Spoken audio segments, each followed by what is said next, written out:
হযরত আবু মালিক আশআরী রাদিয়াল্লাহু তাআলা আনহু থেকে বর্ণিত, তিনি বলেন ক্বালা রাসূলুল্লাহ সাল্লাল্লাহু আলাইহি ওয়াসাল্লাম আত-তুহুরু শাতরুল ঈমান। পবিত্রতা, পরিচ্ছন্নতা একটি ঈমানের অংশ, একটি ঈমানের অংশ। আমরা যখন মুসলমান হয়েছি বা নতুন কেউ মুসলমান হবে, তখন আমাদেরকে পড়তে হয় কালিমা তাইয়্যিবা, পবিত্র কালিমা পড়তে হয়। কালিমা তাইয়্যিবা লা ইলাহা ইল্লাল্লাহ মুহাম্মাদুর রাসূলুল্লাহ বলেন। এই যে লা ইলাহা ইল্লাল্লাহ মুহাম্মাদুর রাসূলুল্লাহ, এই বাক্যটাকে, শব্দটাকে আল্লাহ কি নাম দিয়েছেন? কালিমা তাইয়্যিবা, পবিত্র কালিমা। আর এই পবিত্র কালিমার মাধ্যমে একজন কাফের, একজন হিন্দু, খ্রিস্টান, মুসলমান সে কি হয়? পরিপূর্ণ ঈমানে, বিশুদ্ধ ঈমানে বিশ্বস্ত হয়ে মুসলমানের ভিতরে পদার্পণ হবে। এর নাম কি? কালিমা তাইয়্যিবা, পবিত্র কালিমা। তাহলে সত্য স্বয়নের ভিতরে কি আছে? পবিত্রতা আছে।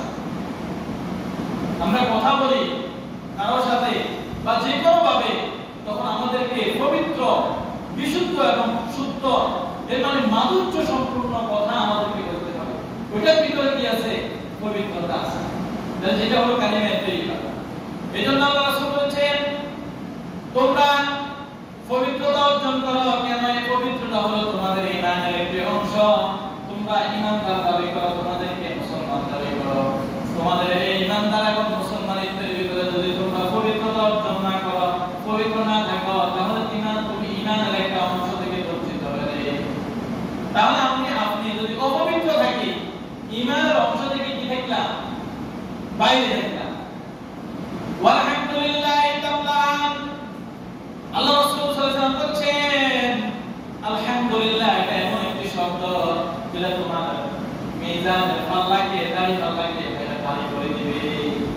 কাল কিয়ামতের ময়দানে যখন তোমার আমলনামা মাপা হবে, তখন যদি দেখা হয় তুমি সবচেয়ে বেশি তাসবিহ পড়েছো, কালিমা তাইয়্যিবা পড়ছো, অথবা আলহামদুলিল্লাহ আলহামদুলিল্লাহ বেশি বেশি পড়ছো, তোমার সেই আমলের আল্লাহ তার সবচেয়ে বেশি ভারী হবে, পরিপূর্ণ করে দিবে। তোমার আমলের দাড়ি পাল্লাকে আল্লাহ ভারী করে দিবে। কিসের মাধ্যমে? আলহামদুলিল্লাহ এই শব্দের মাধ্যমে। ওয়া সুবহানাল্লাহ ওয়ালহামদুলিল্লাহি তাআলা। আর যদি কেউ কোনো ব্যক্তি বলে সুবহানাল্লাহ ওয়ালহামদুলিল্লাহ, কোনো ব্যক্তি যদি সুবহানাল্লাহ বলে এবং আলহামদুলিল্লাহ বলে, আল্লাহ রাব্বুল আলামিন তিনার রাসূল যে ঘোষণা করে দিয়েছেন, ওই ব্যক্তির আমলনামায় কাল কিয়ামতের ময়দানে দাড়ি পাল্লা ভারী হয়ে যাবে, পরিপূর্ণ হয়ে যাবে।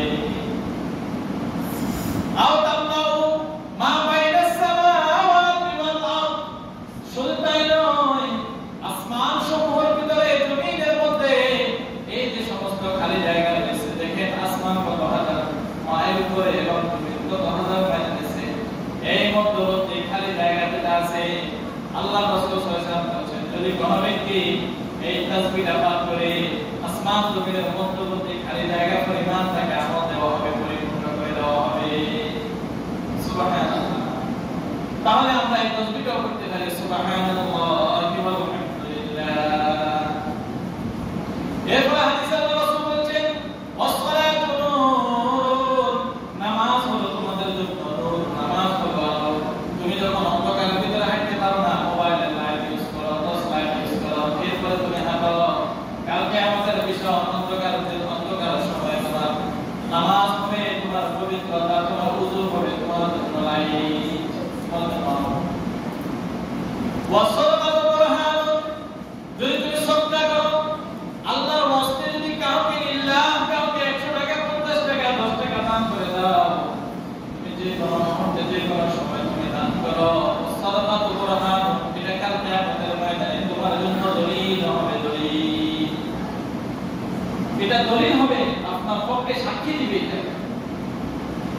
সাদাকাতু বুরহান ওয়াসসাবর দিয়াউন, তুমি যদি বিপদে আপদে যে কোনো সময় যদি তুমি ধৈর্য ধারণ করো, এটা তোমার জন্য আলো হবে, নূর হবে। ওয়াসসাবর দিয়াউন, এটা তোমার জন্য আলো হবে, নূর হবে। ওয়াল কুরআন হুজ্জাতুন লাকা আও আলাইক, কুরআন হবে তোমার সাক্ষী অথবা তোমার বিপক্ষে সাক্ষী। কোরআন তোমার পক্ষে সাক্ষী দিয়ে তোমাকে জান্নাতে নিয়ে নেবে, অথবা কোরআন তোমার বিপক্ষে সাক্ষী দিয়ে তোমাকে কালকে আমাদের ময়দানে জাহান্নামে নিয়ে নেবে। আল্লাহ রাসূল সাল্লাল্লাহু আলাইহি ওয়াসাল্লাম হাদিসে ভিতরে ইরশাদ করেছেন, আন-নাযাফাতু মিনাল ঈমান, পরিষ্কার পরিচ্ছন্নতা ঈমানের অংশ। এখন আমরা পরিষ্কারের বেলায়, পরিচ্ছন্নতার বেলায় অনেকে অলস।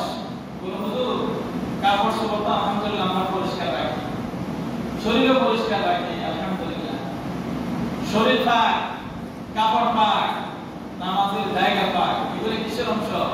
নামাজের ভিতরে আহকামের ভিতরে আছে। তুমি যদি নামাজে আসো তাহলে তোমার শরীর পাক আছে কিনা দেখতে হবে, তোমার কাপড় পাক আছে কিনা দেখতে হবে, তোমার যে জায়গায় নামাজ পড়বে ওই জায়গাটা পাক আছে কিনা দেখতে হবে। জীবনের পবিত্রতা অনেক মূল্য আছে, অনেক দাম আছে। পবিত্রতা, পরিষ্কার পরিচ্ছন্নতা সকলেই ভালোবাসে, শুধু আমি আর আপনি না, সর্বক্ষেত্রে সবাই সেটাকে ভালোবাসে। একটা লোক জামা কাপড় ময়লা, কামের বন্ধ, বলাটা কেউ পছন্দ করবে? করবে না। দেখেন ইমানের অংশ কেন বলা হয়েছে? আপনার মাধ্যমে মানুষ কষ্ট পাইতেছে, যেটা আপনি সেটা অনুভব করতে পারতেছেন, আপনি সেটা অনুভব করতে পারতেছেন। আরে আমি গরিব হতে পারি, কিন্তু আমার জামার ভিতরে কামের বন্ধ, সেটা অন্য মানুষ কষ্ট পাইতেছে, কষ্ট করতেছে। তোমাকে তো এতটুকু বুঝার মতো অনুভূতি থাকার জন্য তো তোমার জ্ঞান থাকা দরকার। নাযাফাতু মিনাল ঈমান, পরিষ্কার পবিত্রতা, পরিচ্ছন্নতা ঈমানের অংশ। তাহলে নামাজের জন্য আমাদের কি দরকার? পবিত্রতা দরকার। এখন আমরা অনেকে কি করি, মানে তাড়াহুড়া করে চলে আসি। হয়তো দেখা যায় আমার পায়জামা অথবা লুঙ্গি অথবা জামা ছোট বাচ্চার প্রস্রাব লাগিয়ে গেছে, বা আমি কোথাও প্রস্রাব করতে বসছি, আমার জামা কাপড়ে প্রস্রাব লাগিয়ে গেছে, কিন্তু আমি খেয়াল করিনি। বা প্রস্রাব করতে বসছি, আমার জামাটা ছিল কাটা জামা, তো পিছনের অংশ নিচে হয়ে গেছে, আমি গোছাইতে মনে নেই, অথবা লুঙ্গিটা গোছাইতে মনে নেই, তো প্রস্রাবখানা পড়ে গেছে, কিন্তু আমি ওই কাপড় দিয়ে আবার নামাজ পড়তেছি। এই জন্য খবরদার,